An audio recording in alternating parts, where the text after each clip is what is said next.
'Cause in my head, it's always been you.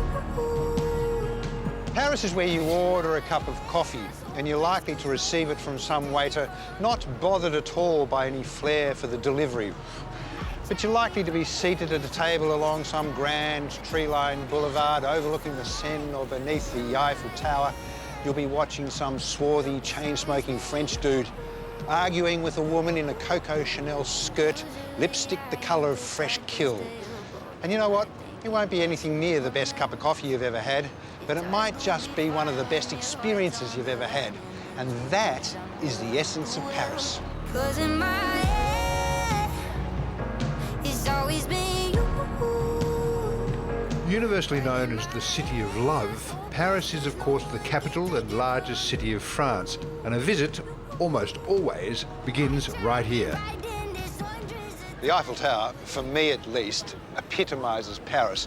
There are two ways of looking at it. You can either see steel or you can see lace. For us, Paris is just the starting point of a wonderful journey on scenic Normandy and Gems of the Seine river cruise. It's such a great city to walk around, isn't it? Everywhere you look, there seems to be something of interest. Yes, especially here, I think. You can do a full 360, and you have the most important monuments in Paris. You begin, of course, with the Iron Lady, Eiffel Tower. The Iron Lady, yeah. You have here Grand Palais and Petit Palais, just behind the Champs-Élysées, the most important street in Paris. Yeah. While the heart of the city is packed with all the Parisian gems and icons, The Louvre. Yeah. if you wander for a few extra blocks, you'll find yourself in one of its most historic districts, La Marais. Feels very old part of Paris here. Yes, it's one of the only parts of Paris that has not been changed in the 19th century by Haussmann. So that's why you have all these small streets, way smaller than in the rest of the city. And that's why it's way more difficult to walk here, and it's way more fun to walk here. It is. La Marais sits on the Seine's right bank, and owing to its history as the city's aristocratic district, it's home to some of its most outstanding buildings. It used to be aristocratic, yes, and now it became the hip place since the 1980s of the bars, the nightclubs, and now shops, vintage clothes shops, and international brands. And very much, Chanel, and I love a Chanel in the very old buildings. Yes. And being Paris, you're never too far from a patisserie.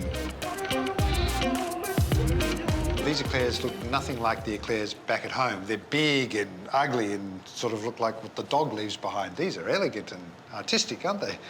Yeah, especially here, this one, éclair de génie, it means stroke of genius. Are these special occasion treats? Yes, a personal story. I would eat an éclair every time I had a good grade when I was at school. Okay, you were awarded. Right, we should try one. Salt and caramel.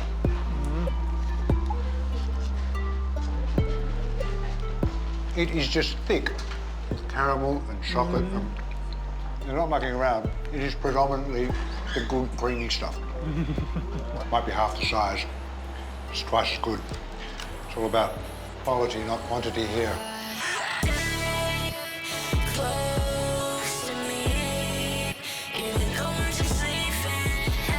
From Paris, we're setting sail on the Seine aboard Scenic Gem, guiding us in supreme comfort along some of the most historic and beautiful stretches of countryside in France.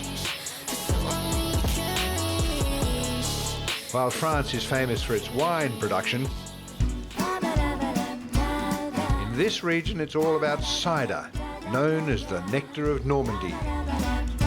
Le Pressoir d'Or is a family cider farm on the outskirts of Les Andelys.